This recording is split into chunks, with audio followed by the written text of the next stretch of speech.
जय Hind defence aspirants, स्वागत है आप सबका त्रिशूल डिफेंस एकेडमी के यूट्यूब चैनल पे। पिछली बार जब टेक्निकल एंट्री स्कीम 48 का फॉर्म आया था, त्रिशूल डिफेंस एकेडमी ने कोशिश की थी कि एसएसबी एस्पिरेंट्स के लिए हम सीरीज चालू करें जहां सर्विस सिलेक्शन बोर्ड इंटरव्यूज के इनपुट दें। पहले हमने कर्नल पंकज मेहरोत्रा सर, जो कि एसएसबी बोर्ड के डिप्टी प्रेसिडेंट थे, उनका एक सेशन लिया। फिर हमारे साथ एक GTO officer colonel Saumit Dutt sir आए, जिन्होंने आपको जीटीओ का फर्स्ट हैंड एक्सपीरियंस दिया। आज फिर आप ही के डिमांड पे, आप ही के क्वेश्चंस पे मैंने फिर से कर्नल सौमित दत्त सर को बुलाया है। एक बार सर आपका स्वागत है। Thank you for again taking out your valuable time sir. धन्यवाद, थैंक यू सर। क्वेश्चन की सीरीज चालू करता हूं। जी बिल्कुल। सर, ऐसा क्यों है कि एक मिथ बनी है कि जीटीओ ऑफिसर के हाथ में सबसे ज्यादा रिजेक्शंस है? बच्चे 5 दिन का प्रोसेस करते हैं, इंटरव्यू जाता है, साइकोलॉजी का पार्ट जाता है, कॉन्फ्रेंस होती है, रेकमेंडेड जो हो गए वो हो गए, जो नॉन रेकमेंडेड हुए वो बाहर आके यही बोलते हैं कि साहब जीटीओ खराब हो गया मेरा। तो इसका मतलब एक चीज तय है कि GTO officer is the most important part of SSB board. ऐसा है क्या? दूसरा सवाल इसी के पार्ट में सर, क्या जीटीओ ऑफिसर सबसे ज्यादा रिजेक्शंस करता है? बिकॉज आपके करियर में आपने बहुत सारे कॉन्फ्रेंसेस देखे होंगे, बहुत सारे कैंडिडेट्स को पास किया होगा, बहुत सारे कैंडिडेट्स को रेकमेंड किया होगा, नॉन रेकमेंडेड होंगे, तो आपका क्या से है सर इसमें? सबसे पहले तो मैं ये बता दूं कि ये सिर्फ एक धारणा है, ये आपकी सोच है। It is just your thought, a myth in your mind कि जीटीओ सबसे ज़्यादा रिजेक्ट करता है या जीटीओ ही सबसे मुख्य काम करता है। ऐसी बात नहीं है। तीनों एसएसएस, जैसे पिछली बार भी बताया था, तीनों एसएसएस माने psychologist, interviewing officer and GTO group testing officer, तीनों का एकदम बराबर का योगदान रहता है। तो ये सोचना बिल्कुल गलत है, लेकिन ये धारणा आती क्यों है वो मैं समझाने का प्रयास करता हूँ आपको। वो इसलिए कि जब आप साइकोलॉजी सीरीज का काम कर रहे हैं तो आप सिर्फ एकांत में अपना काम कर रहे हैं, कोई आपसे कुछ दखल नहीं देता, कोई बातचीत नहीं करता। आपने अपना काम किया, सबमिट किया, आप चले आए।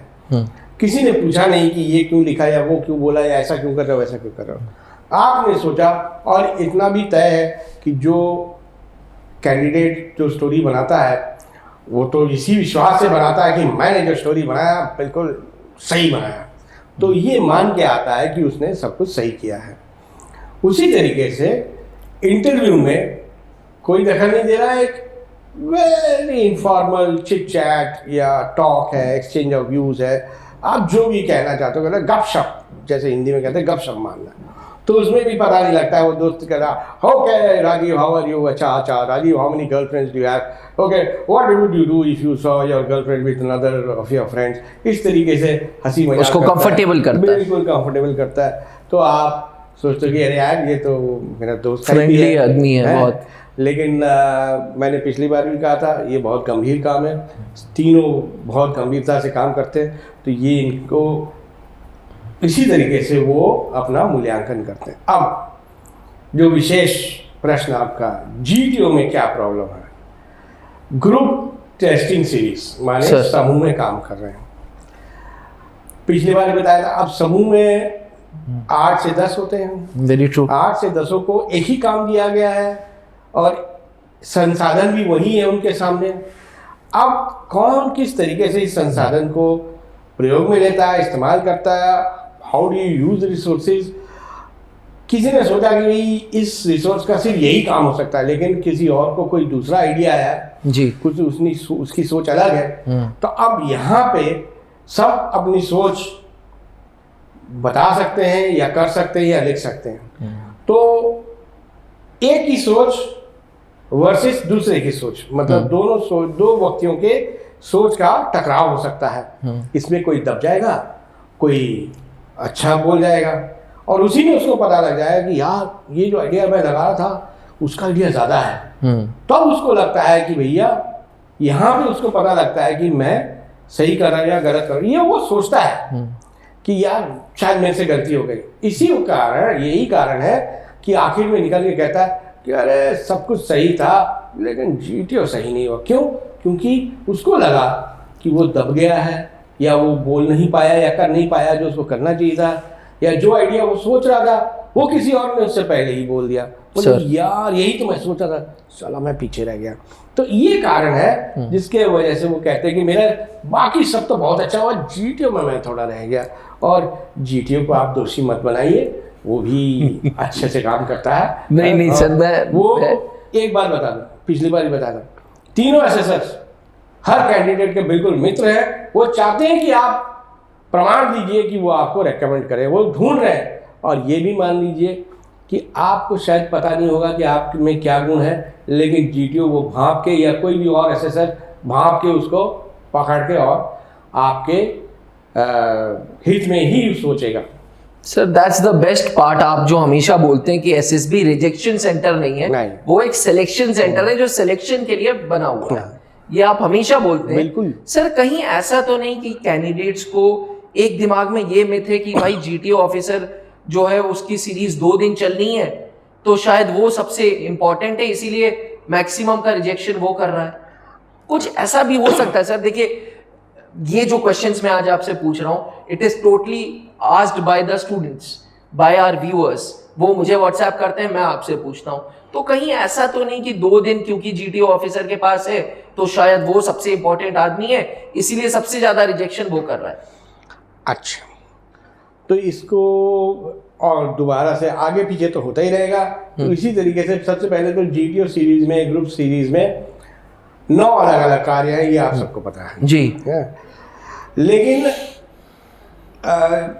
साइकोलॉजी सीरीज में भी 4 अलग अलग कार्य हैं सर। हैं वो वैसे हम समझते नहीं, हम सीधा साइकोलॉजी सीरीज एक ही काम बताते हैं, जी 4 अलग अलग कार्य हैं। बिल्कुल। उन सभी कार्य, पहले कार्य के कुछ भाग हैं, दूसरे कार्य के भी भाग हैं, तीसरे के भी, चौथे के भी। और इंटरव्यू जिसको एक ही कार्य माना जाता है जी, उसमें चलिए उसको आप वैसे सोच लीजिए कि एक ही कार्य है, एक ही टास्क है। हाँ।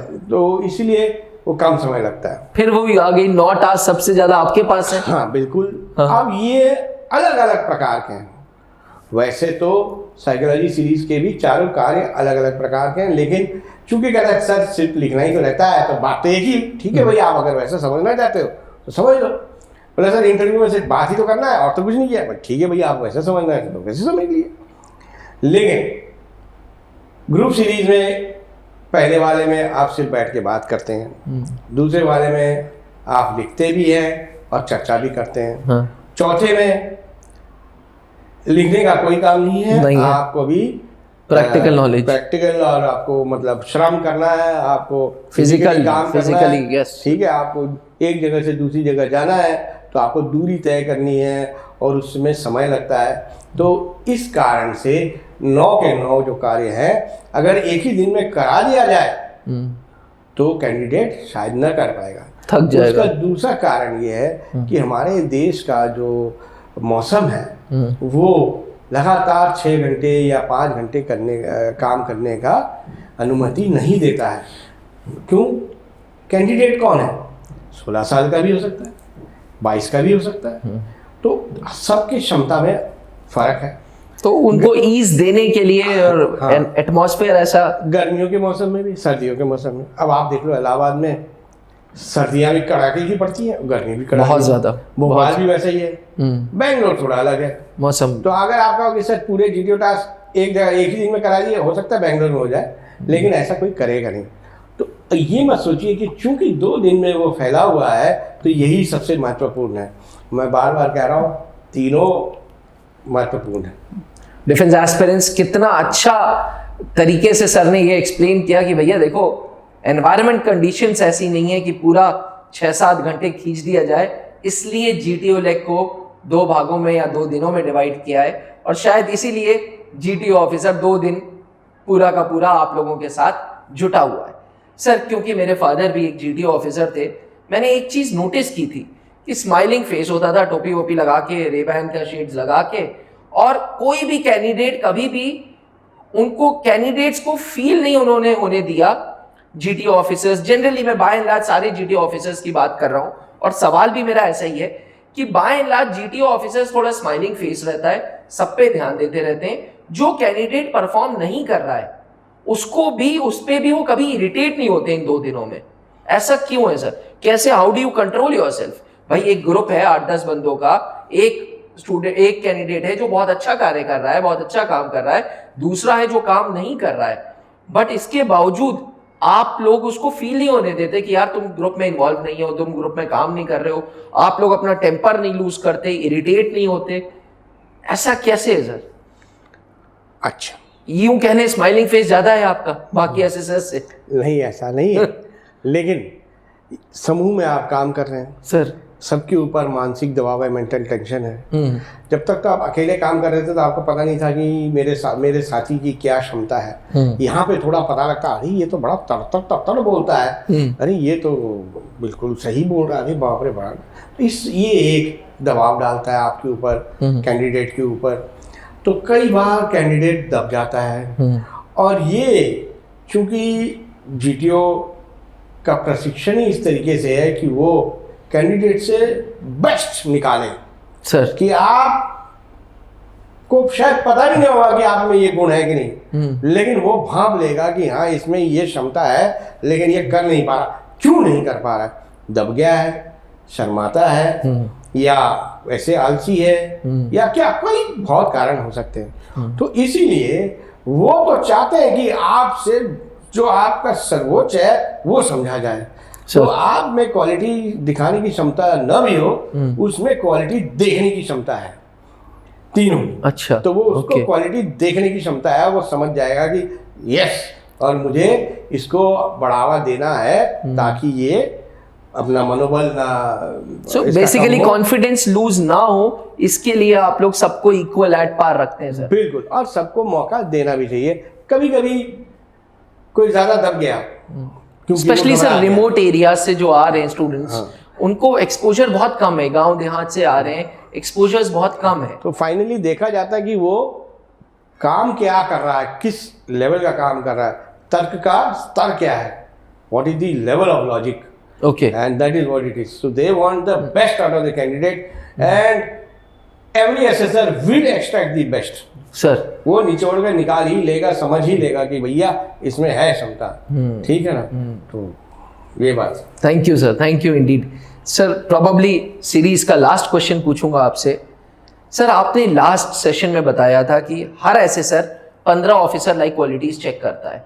अब sir, to be very honest, कोई कोचिंग, कोई इंटरनेट का पोर्टल, कोई यूट्यूब का चैनल ऑफिसर लाइक क्वालिटीज की लेक्चर नहीं देता कि भैया ये देख लो, ये सीख लो, ये याद कर लो, तुम्हारे अंदर ऑफिसर लाइक क्वालिटीज डेवलप हो जाएंगी। तो ये ऑफिसर लाइक क्वालिटीज कैंडिडेट्स कहाँ ढूंढे? क्या वो रिकमेंडेड कैंडिडेट्स के, हमारे चैनल में बहुत रिकमेंडेड कैंडिडेट्स आते हैं, उनके इंटरव्यूज को कॉपी करें, उनके तरीके को कॉपी करें, या कोई सक्सेस स्टोरीज पढ़े? कहाँ से ये ऑफिसर लाइक क्वालिटीज लाएं अपने अंदर? क्योंकि सर, स्टूडेंट 16 साल का आ रहा है, रॉ फॉर्म में 12th क्रॉस किया है, उसने एनडीए का रिटन क्वालिफाई किया है, टीएस की एंट्री में जा रहा है, डायरेक्ट एंट्री में। अब सर, उसको क्या पता ऑफिसर लाइक क्वालिटी?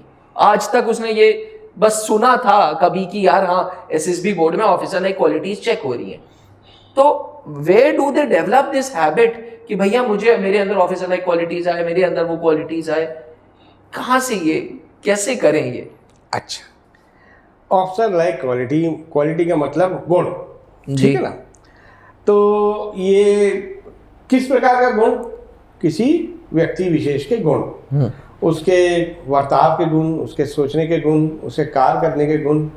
तो अगर कोई लिस्ट बनाएगा तो गुणों का तो बहुत लिस्ट बन सकता है, कोई अंत नहीं है सर, कोई अंत नहीं है। तो उनमें से कुछ गुण पे ज्यादा ध्यान दिया जाता है।